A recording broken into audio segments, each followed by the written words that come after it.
So, welcome, Jazz. Would you like to introduce yourself to our viewers?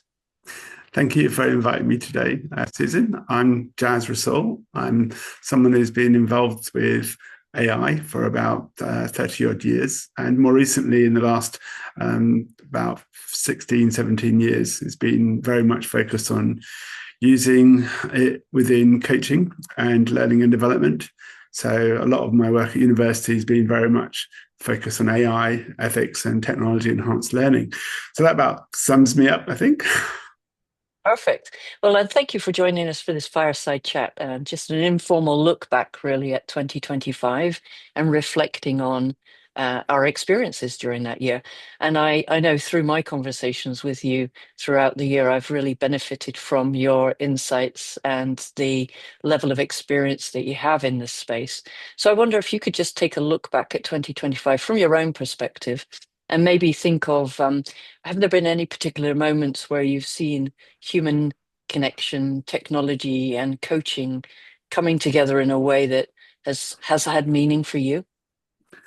Well, it started off with not something which was positive, but negative, which I think has led to something which is positive, and that was the raising of the legal issues with OpenAI and how some families are taking it to court because they feel it's led to harm being caused, especially in some people being led to suicide. But the outcome of that was it forced a conversation about the safety of AIs and what benefit they can actually give us. How can we work with them in a way where what is human within us is not lost? So there's been a big kind of global awareness campaign that's emerged as a consequence of that, including here in the UK with the UK government, because we already had online safety bill in process. But a big flag with some of the people in the government, in the House of Lords and also the House of Commons, was to look at safety of AI. That the recent conversations I've had with ministers as part of the technology advisory group that advises the government here in the UK, it's centered on four things that led into this thought, and I'll just be brief and say what they are. The government's concerns around AI have always been about four key drivers: security, safety, innovation, and ethics. And interestingly, ethics is last because you kind of need to have the other things in place before you start really considering exactly how do you implement ethics. Without security and safety in place, then there's not much point in considering anything else, because a big concern in the UK is, like with many other countries, has been about organizations having their systems hacked and all sorts of consequences, especially around safety being an outcome of that.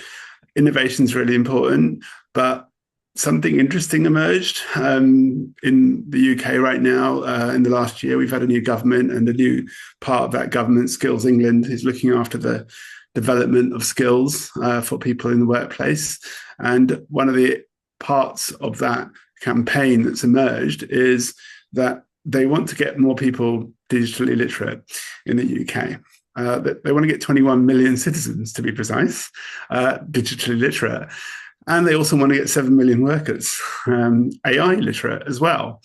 But I raised a flag about this recently and said, although we could address inclusion issues to do with digital technologies, there is a digital divide in this country where some people have access to digital technologies like AI, even the internet, and then there are those people that don't. And in trying to close that digital divide, there's a concern that's emerged, which is, okay, on the plus side, we got more people being able to access public services through digital platforms and through the internet, for example. But there's another risk that emerges with that, which is if more people start using AI, then that risk I mentioned earlier, where people start using AI for companionship, for example, or friendship, and it leads to them experiencing a kind of digital, artificial form of empathy versus what they would experience through connecting with real human beings, we could see an increase in that, and that could lead to a divide, a new kind of divide emerge with the digital divide closing. There could be an opening of an empathy divide. We could see people who only know empathy through digital means, and we've got people who experience it through real human beings. And in the workplace, that's going to be really important because if people start connecting with each other, and some people have only got a digital experience of empathy, and then they try and connect with people who've gone through real experiences, there's going to be a bit of a clash. There's going to be a bit of a divide. It could cause all sorts of employee engagement problems, not to mention problems in society, in schools, and things like that as well. So for me, these are the things that have kind of stood out about what's going on and the development of people with these emerging technologies like AI. And despite all the new versions there are of each of the different kinds of artificial intelligence, I'm still looking at things from a human perspective and going, well, what are the future consequences of our current decisions? And in government, of course, these are considerations that are going on in the corridors of power all the time, but they seem very much focused on things in that kind of order: security, safety, innovation, and ethics. And secondly, trying to balance digital inclusion with ensuring that people don't start experiencing exclusion because of the way that they work with empathy, for example. So this isn't philosophical conversation. This is what politicians, this is what organizations are currently struggling with. It's the practical adoption and use of these technologies for the betterment of humanity, really. So thank you for raising those.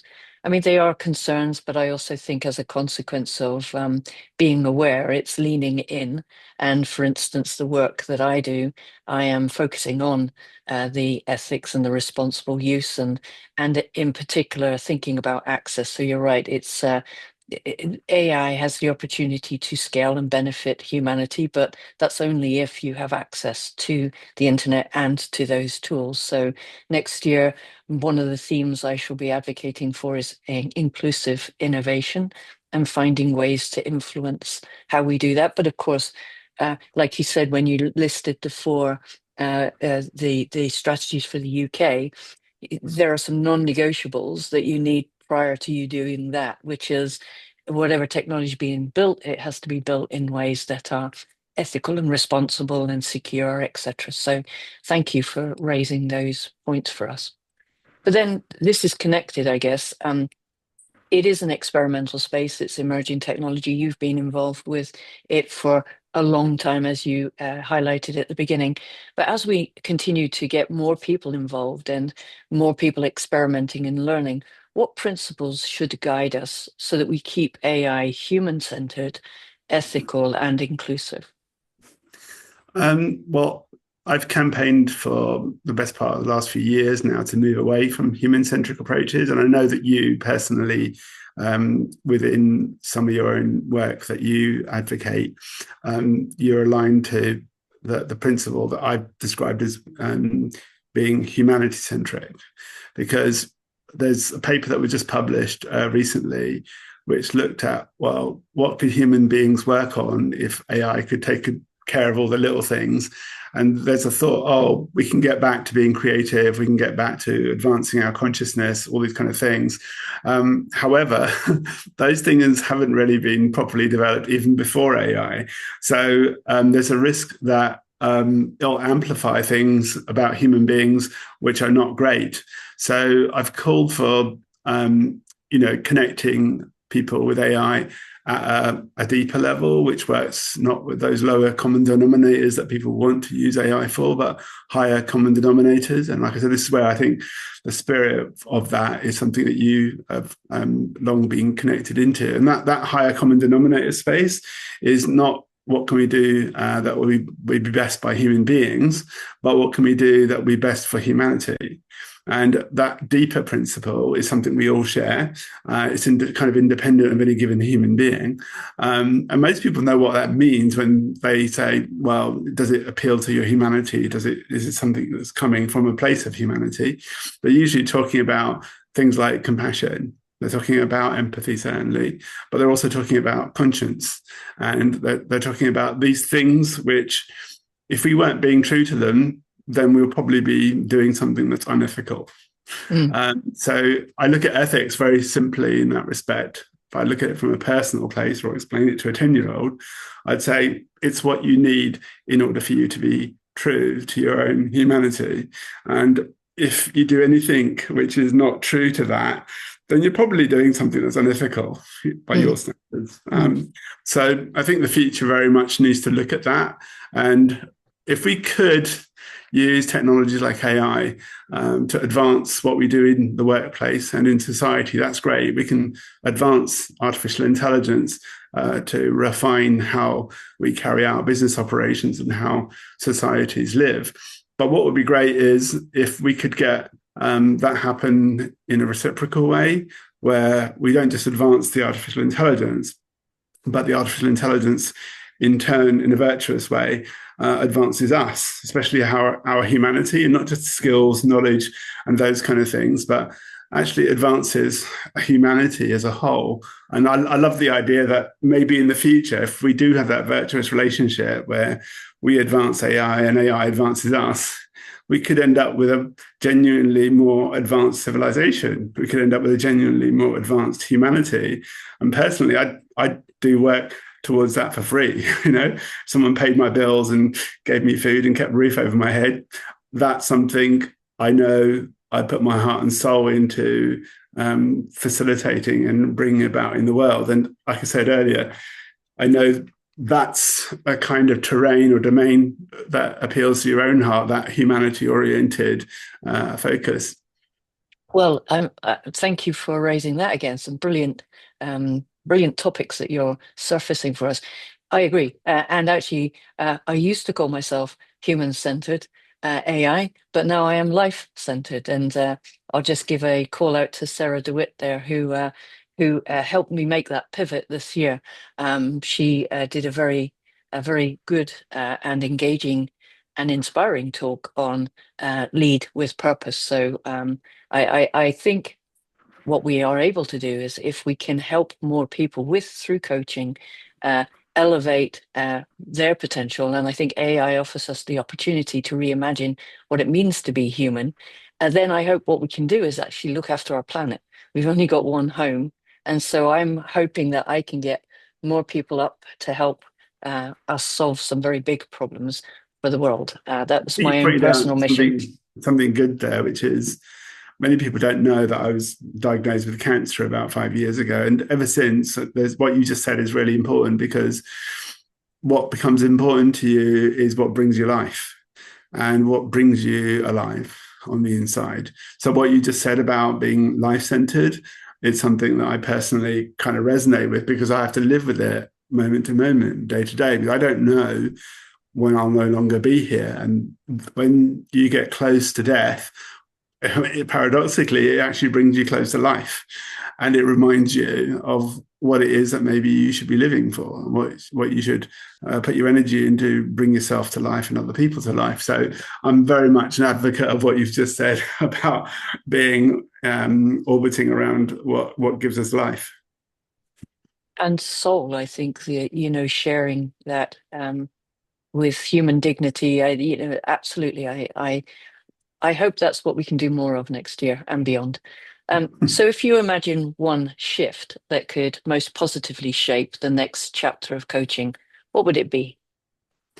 Um, well, there's a big conference I'm helping organise next year with the International Association for Positive Psychology, and it's centred around AI and how it's impacting psychology. But in terms of shift, over the last year, I've looked at things that we normally define performance by, that are usually people's competencies. And those competencies could be related to coaching, they could be related to any kind of discipline. But as people start working with AI and working with the intelligence of AI, it's very different from the intelligence of human beings. And it requires something beyond competencies. In a way, it requires us to go back to the roots of those competencies in psychology.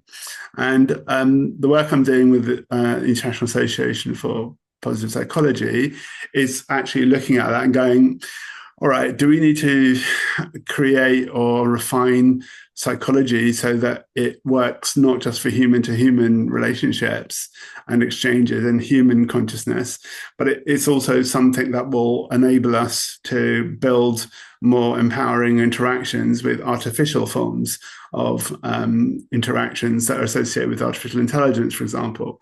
So I think for the coming year, and to put my futurist hat on, which is something I did for several years when I was a research fellow at university, trying to roadmap the future, my strongest sense is that we're going to go back to grassroots levels and look at psychology and recognize that if we want to advance coaching, mentoring, or even supervision or learning and development, it's a wake up call for a lot of people, especially in education, higher education, secondary education, where the psychology of education and learning needs to be revised because we can't teach people and train people the same way anymore. And that requires a rewriting or refining of the psychology that underpins education and the curriculums there are in schools and higher education. So I see those are the areas where we're going to see some significant shifts in that bedrock that underpins so many things. There's going to be shifts in how people work with psychology, and we may very well see whole new psychologies emerge specifically to help people relate more differently and more empowering ways with things like artificial intelligence, because the current ways we're working with artificial intelligence, we're using psychological models, like I said, that a good 100, if not several hundred years old. So it's seriously time for an update because of the way that people are actually forming relationships now with artificial intelligence. So that is what I see in the coming year. I see a significant shift going on in how psychology is actually applied and what new models for it, especially for how people interact with things like artificial intelligence.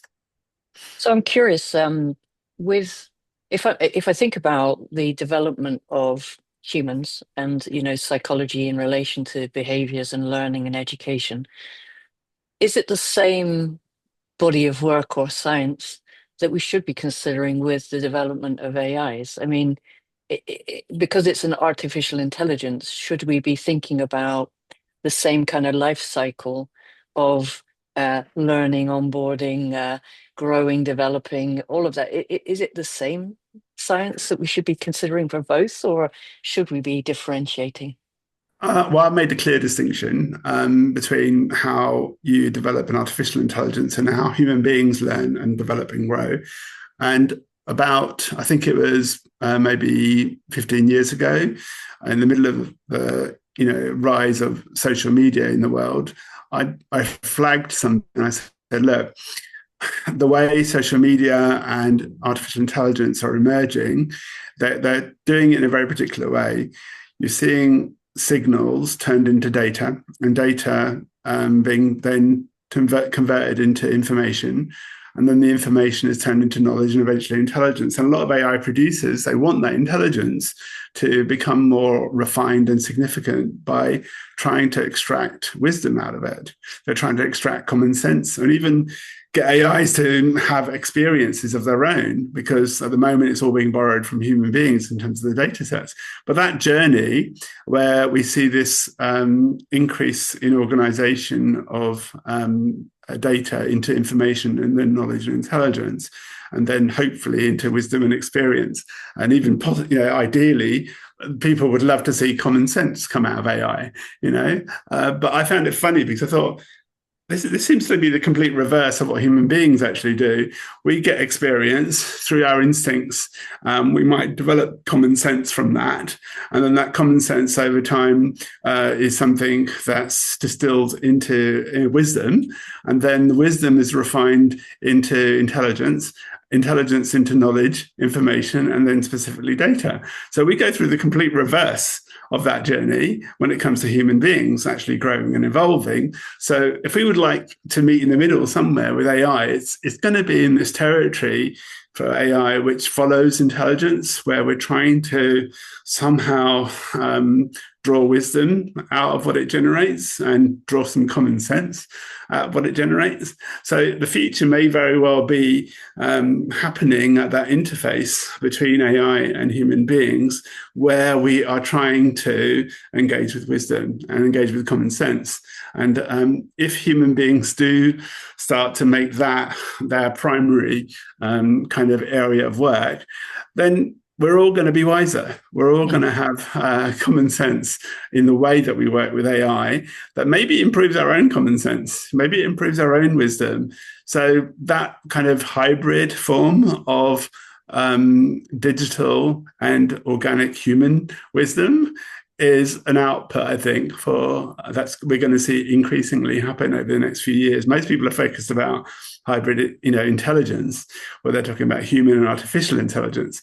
But actually, beyond intelligence, what people really hunger for is wisdom. They hunger for common sense. So if AI can work with us to raise the refinement of our own wisdom and our own common sense, maybe people are more likely to be able to collaborate with each other and solve some of the world's problems. And maybe more fulfilled. Yeah, that happiness is going to come alongside of that when people feel that life somehow makes sense and there's some coherence and congruence with the energies that they are working with. That's usually when people have problems.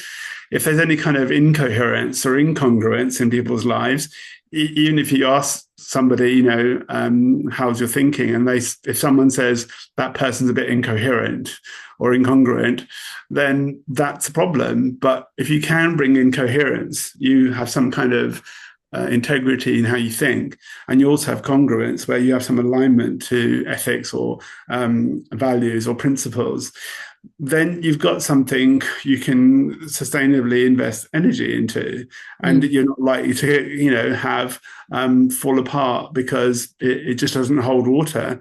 So that's a kind of positive that is, I think something I'm looking forward to, that AI might be able to help us with, that fundamental kind of happiness that comes when we feel at peace within ourselves and between ourselves, because things have a coherence to them. Life is complex, yes, I get that, but some things have a necessary complexity to them, and sometimes we don't understand it, but we can feel its value. And I feel that that's probably going to become really important, that even with things that are complex, even though we don't understand them, maybe AI can help us feel what the value is for them and preserve them, especially to do with the environment, because we know AI has huge impacts with regards to use of natural resources. So if AI can help in those areas, then we've got a future where we all get to be healthy and happy. That's beautiful. Are there any other thoughts that you might want to share before we close our fireside chat? If I look at the future from a personal perspective this coming year, if anybody hasn't had a chance to, they should go and watch the new series on BBC, if you have access to it on the iPlayer. The person who does all the Doctor Who science fiction TV series, they've done a spun-off series called The War Between the Sea and Land, I think it is. And it's all about an ancient civilization that existed before humans did, that decided to go into the sea, and now they want to reclaim the earth, and they're throwing back all the pollution and plastic and everything that humans have dumped into the oceans back on the land. But the creature who's the kind of leader of these people speaks to an English ambassador for the world, and he's not particularly an expert in anything. He's just been picked because he seemed to show some respect for some of the dead of their civilization. And when he complains and says, I don't know anything about politics, I don't know anything about technology or biology, how can I possibly be of help? The leader said to him, we're not interested in your expertise. We're interested in your humanity and compassion. And when she said that, that really moved me. I thought, I know I've got expertise in various things, but where I feel most at home is when I'm just operating from that place of humanity and compassion within myself. And I thought, if there's something I'm pretty good at, it's that. So maybe in the future, rather than focusing so much on my own expertise, maybe I should be focusing on speaking from a place of humanity and compassion. And that's what happened recently, in the last week. This organization called to come and give a presentation for about an hour. And they're a major technology consultancy in the world. If I said their name, you'd probably recognize it. But interestingly, they called me in to do a 1 hour presentation on AI, and they said, we don't want you to talk about technology. We don't even want you to talk about the techniques like prompt engineering, all this kind of stuff. We actually want you to come in and talk about mindsets for the future, things that are going to be just as true in terms of operational wisdom 5 years from now, 10 years from now. And I found that really encouraging that I've been asked to come in and not talk about something technical when it comes to AI, but actually look at that humanity side of it, which links into the mindsets that we actually work with in the world and how we encode those mindsets into workplaces, how we embed them, and how we ultimately embody them as well. So that journey of helping people take future fit mindsets and embed them in their organizations and lead them to actually embody them within their employees. That is something I'm really looking forward to seeing expand, into other organizations. People will see technologies come and go, but our humanity within ourselves, that's perennial. That's something that is, if we look after it, it can, in a sustainable way, look after us in the future.